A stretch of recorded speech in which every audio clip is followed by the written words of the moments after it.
Le modèle 340, le plus gros de la série Optum CVX Drive chez CASIH, est arrivé sur le marché à la mi-2023. Il affiche une puissance maximale de 340 chevaux. Pour juger des capacités de ce nouveau modèle, nous l'avons mis dans les mains d'une agricultrice de la Vienne pour des opérations de travail du sol. Pour ce type d'activité, Aurélie Léger utilise habituellement un tracteur plus ancien mais de puissance proche. Elle conduit également un Puma de chez CASIH qui lui a fourni d'autres points de comparaison en termes d'environnement de travail. Durant notre essai, elle a réalisé des préparations de sol de fin d'été avec deux outils. D'une part, un déchômeur à disque traîné Pottinger Terradisc de 6 mètres sur des terres de difficulté moyenne, et d'autre part, avec un déchômeur à dents porté Horsch Terrano 5FX de 5 mètres sur des terres plutôt lourdes et vallonnées. Le tracteur de notre essai bénéficiait d'une monte de pneus plus large que le standard, favorable à une bonne motricité. Il était d'autre part lesté de 500 kg dans chaque roue arrière. On commence le bilan de l'essai avec la cabine et les commandes de ce tracteur. Le siège en cuir apporte une touche de classe indéniable. Toutefois, par forte chaleur, cette matière a son revers. En short, le cuir devient vite inconfortable sur la peau par rapport à un siège recouvert de tissu. La position de conduite s'avère également favorable pour surveiller le travail. Très agréable, la visibilité est très bonne avec la cabine panoramique, le siège qui se tourne. À un moment donné, moi je suis petite et du coup j'étais un peu bloquée pour vraiment bien voir mon relevage arrière. Et en fait, le fait de pouvoir décaler le repose-tête d'un seul coup de coude me permettait d'avoir une facilité de tourner beaucoup plus importante, et donc une visibilité meilleure pour atteler ou dételer ou même voir au travail, parce que du coup moi j'ai travaillé dans des terres à silex, du coup on est tout le temps amené à regarder derrière pour surveiller les outils, comment ils se comportent, etc. Donc le fait d'avoir la possibilité d'enlever ce repose-tête facilement ou de le remettre facilement est très agréable pour surveiller ce qu'il y a derrière. Autre point important en matière de confort, le Bluetooth se connecte aisément, autant pour téléphoner sans les mains que pour écouter la musique de son smartphone. Et la qualité du son de la conversation au téléphone est au rendez-vous. La console AFS Pro 1200 assure de nombreux paramétrages du tracteur et notamment l'affectation des boutons du monolevier multicontrôleur. La prise en main est facile, c'est assez intuitif. Selon l'outil utilisé, il est aisé d'attribuer les boutons souhaités au distributeur hydraulique utilisé et régler le débit comme la temporisation. Les boutons situés sur l'aile sont bien situés car même sans être très grands, on peut les manipuler tout en étant capable de pousser un bras de relevage avec le pied. D'autre part, la commande est précise et progressive, ce qui est important pour atteler.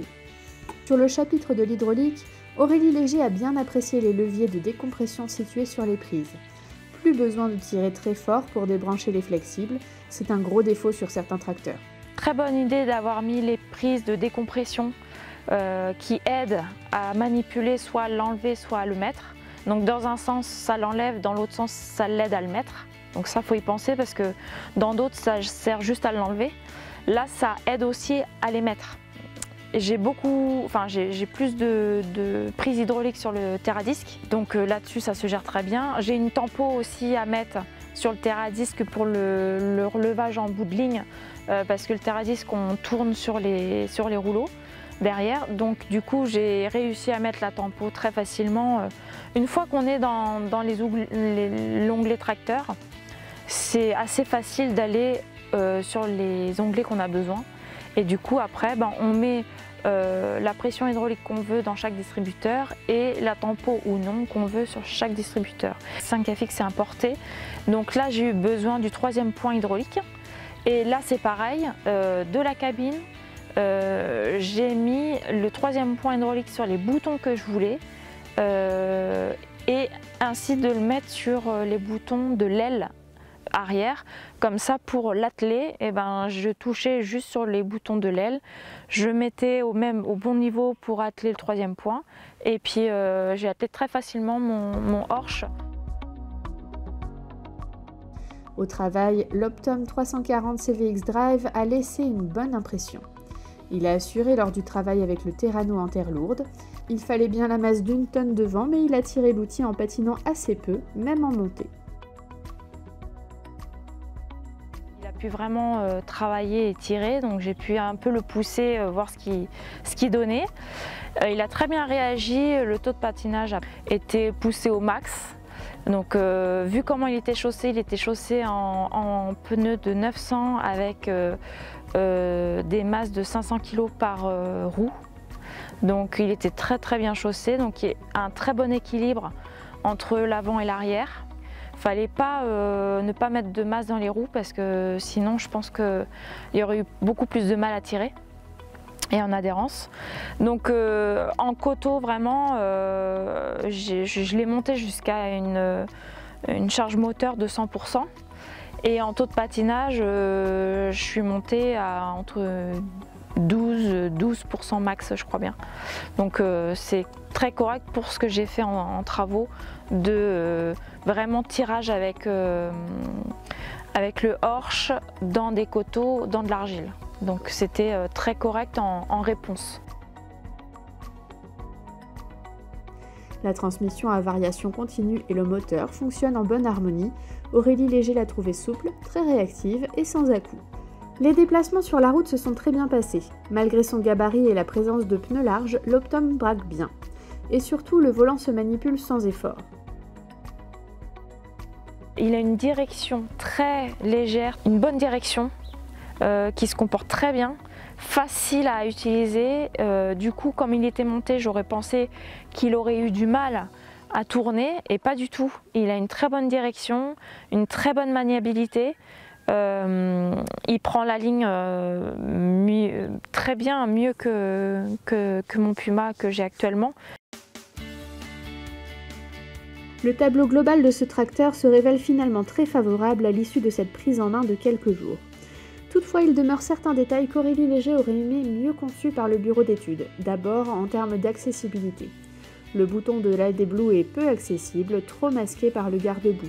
Du coup, pour mettre le pistolet, c'est pas facile à mettre, ou alors du coup on abîme le garde-boue. D'ailleurs, ça s'est vu que ça a frotté même avant moi. La batterie pourrait être plus facile d'accès, même si elle l'est plus sur l'Optum que sur le Puma.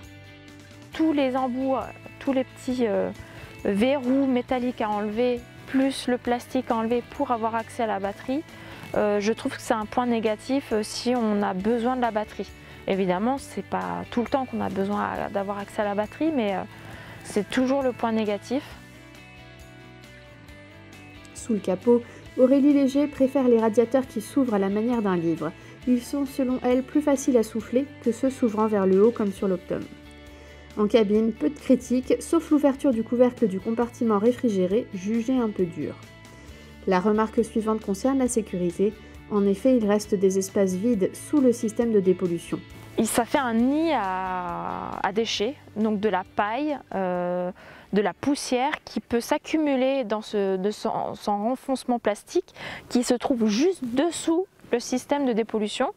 Et donc du coup, ça peut être un risque l'été où on travaille sous de fortes chaleurs, peut-être à prendre feu, je ne sais pas. Mais en tout cas, c'est un endroit qui stocke paille, poussière, peut-être terre aussi quand on travaille la terre.